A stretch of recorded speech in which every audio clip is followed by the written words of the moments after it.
La empatía toma un papel central en la psicología del self, en la psicología kohutiana. Kohut define la empatía como la capacidad de penetrar con el pensamiento y el sentimiento en la vida interior de otra persona. Es nuestra capacidad de vivenciar lo que otra persona vivencia, aunque generalmente en un grado menor, más atenuado. La empatía se dirige hacia la experiencia subjetiva, tornándose los afectos relevantes, sobre todo aquellos que están relacionados con la self-experiencia, con la experiencia que tenemos de nosotros mismos, con el sentimiento de nosotros mismos. En relación con esta experiencia subjetiva de nosotros mismos, es importante prestar atención al grado de cohesión que puede tener el self. Por un lado, en un extremo, están los sentimientos de cohesión y fortaleza para enfrentar dificultades, la seguridad, consistencia, autoestima. Y en el otro lado de ese extremo estarían las vivencias de fragmentación del self, el vacío, la rotura. En este sentido, la búsqueda y el mantenimiento de la cohesión del self es la principal fuerza motivacional del hombre. Y esta vivencia se alcanza a través de la relación con objetos adecuados, que los denomina Kohut Self-Objects. En relación con la empatía, el terapeuta debe esforzarse en entender el mundo desde la perspectiva del paciente, por lo que aquello de que el paciente distorsiona la realidad, según la psicología del self, deja de tener sentido.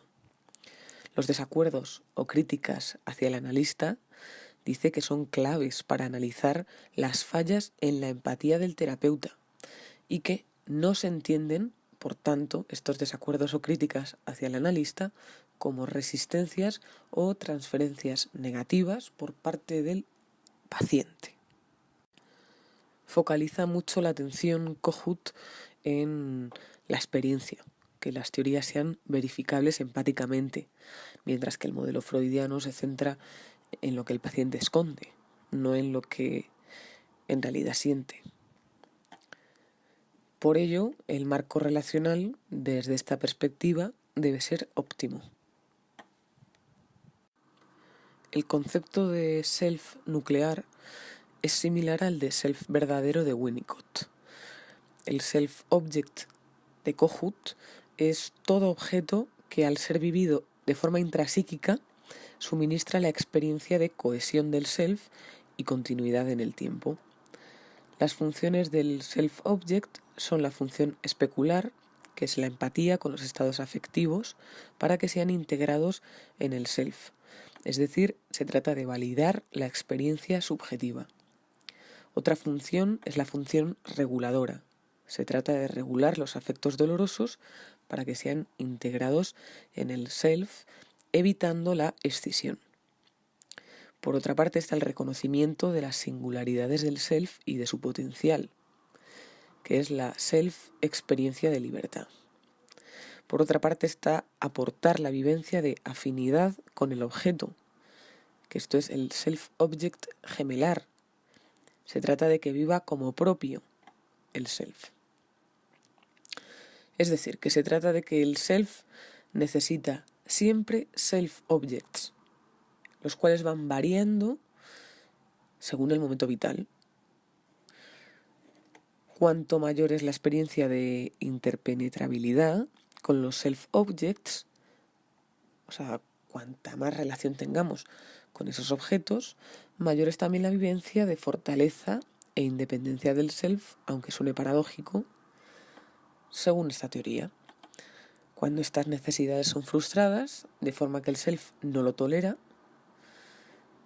estas necesidades de objeto, surge el replegamiento narcisista, es decir, la patología.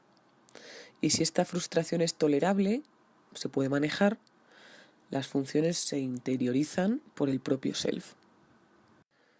Para Kohut, la psicología del self se ocupa del hombre trágico, cuyo principal afecto es la vergüenza, mientras que el psicoanálisis clásico se ocupa del hombre culpable, aquel fastidiado por el sentimiento de culpa. La vergüenza es uno de los principales afectos del self, Cuando uno se avergüenza de sí mismo, se avergüenza de lo que es. Y la culpa es uno de los principales efectos del conflicto pulsional clásico, por los deseos sexuales infantiles. Uno se siente culpable de lo que hace y uno se avergüenza de lo que es.